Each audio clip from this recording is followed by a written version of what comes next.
I'd just like to talk to you a little bit about the annual cost of weed management to Queensland producers. AgForce Queensland is a state farming organisation that represents broadacre growers. It's our grain growers, our sheep and our cattle producers. In 2013, we conducted a web survey of our broadacre members to establish the costs of weeds on their properties. We had 176 responses from producers. Most of them, 75%, were beef cattle producers, 19% were grain growers or mixed grain and beef producers, 4% sheep, and we had 2% loose and hay growers. Where were they located over Queensland? Where the weeds grow. So I suppose we had about half coming from southeast Queensland, the responses, a quarter from North Queensland, 20% from central Queensland, and only 6% from southwest Queensland. But in those areas, there's not that many weed issues. I mean, they might have some of the native weeds, the mulga and everything, but there's not that many weeds out in that kind of Charleville country out the back of southwest Queensland. So that most probably indicates the response. Time spent on preventing weeds. Producers realise the importance of preventing. On average, producers are spending 30 days per year preventing weeds establishing. The responses to the survey showed that most of the producers are taking practical biosecurity steps, such as using clean fodder, only feeding fodder out in designated areas and checking those, quarantining incoming stock, and requiring any incoming equipment and vehicles to be washed down. Many insist on only using farm vehicles around the property, to move around the property. So they might say, park your car there and only use our vehicles when you come on property, especially in areas like giant rat's tail and things like that. Seeds and mud and also spread of sticky seeds like giant rat's tail grass are minimised by only mustering when the ground's dry, wherever possible. There's a lot of time spent on surveillance for those few outbreaks, and that's where a lot of the time goes. In our survey, it indicated only 23% of our producers use voluntary weed hygiene declarations or washdown certificates. Producers tend to focus on doing more than reporting or record keeping. I think the coexistence with other land users, such as the resource sector and service utilities, has triggered the need for some of these weed declarations on property. And we're starting to see a little bit of increase in the use. The current severe drought, though, over 80% of Queensland, has called on substantial fodder movement, either purchased or donated. So when faced with sourcing fodder to feed drought-affected stock, animal welfare and survival are the utmost, and the risk of weed seed spread kind of drops off a little bit. So in difficult situations and people are desperate, it's difficult to consider only using clean fodder or insisting that fodder that's coming in on the property has got a weed hygiene declaration. So producers and industry really anticipate a rapid expansion of some of our pasture weeds spreading when this drought breaks, and we've got to prepare for that. Other issues that the producers highlighted in the response to the survey was that they do have concern over the weeds dropping from vehicles when vehicles are going across public shire roads that go across the property, or vehicles using public reserves nearby and then travelling near their property. And many of the public and many people out there are not aware of some of those problematic weeds for our producers. I mean, does everyone know how to identify African lovegrass, giant rat's tail grass, grader grass and parthenium?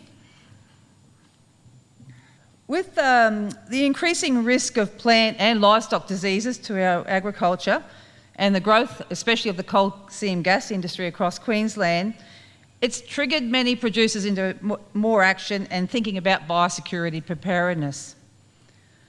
One example is that Animal Health Australia, Plant Health Australia, industry and government have combined resources, and they've developed some useful templates and signs for producers to use.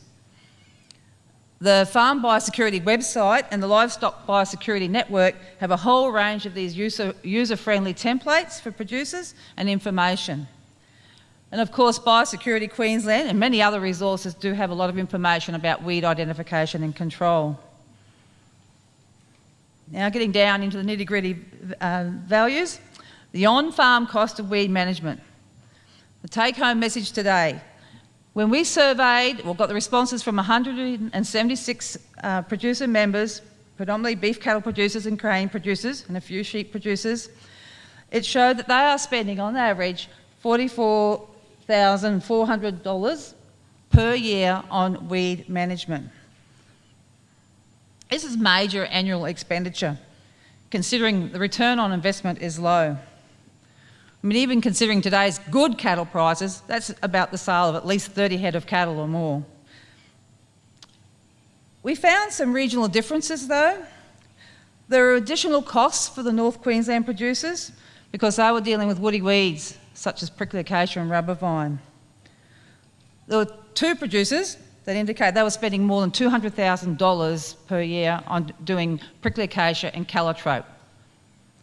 Actually, Rodney and Wendy Barrett just gave me some figures earlier today, even though they're on the survey, but that they show that they are spending $98,000 per year for woody weed control in the Bowen region. So there's outliers. This is just an average, but it's a fairly large range.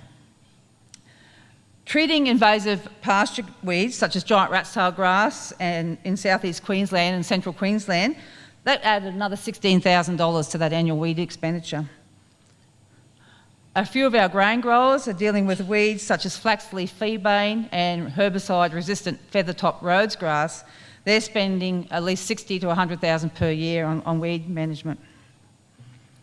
Productivity losses. We asked our producers, can you kind of give us an estimate of your productivity losses? A lot of producers had difficulty kind of putting a value or estimating the actual numbers, but we did get some responses. I'd like to share those with you. And some were down into adults equivalents per year on lost carrying capacity. Generally, for the ones that responded, there is a 34% reduction in carrying capacity because of weeds. Dense woody weeds, as we've heard before, and we've heard most probably more, and we'll see, it can reduce carrying capacity to 50% or more through lost pasture production.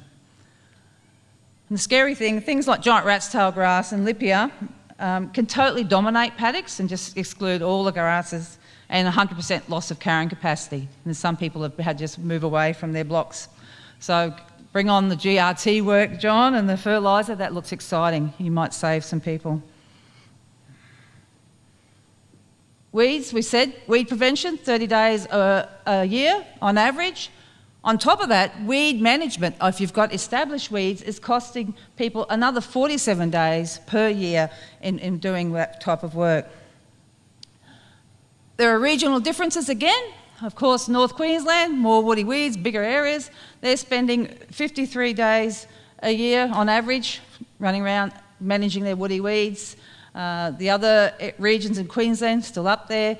Down to southwest Queensland, remember they don't have as many weeds, possibly. That's why we're down a lot less, 25 days there.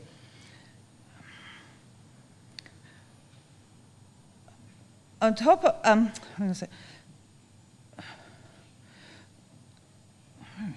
I suppose the other thing is the producers said that on average they're treating about 25% of their area, of their property area per year.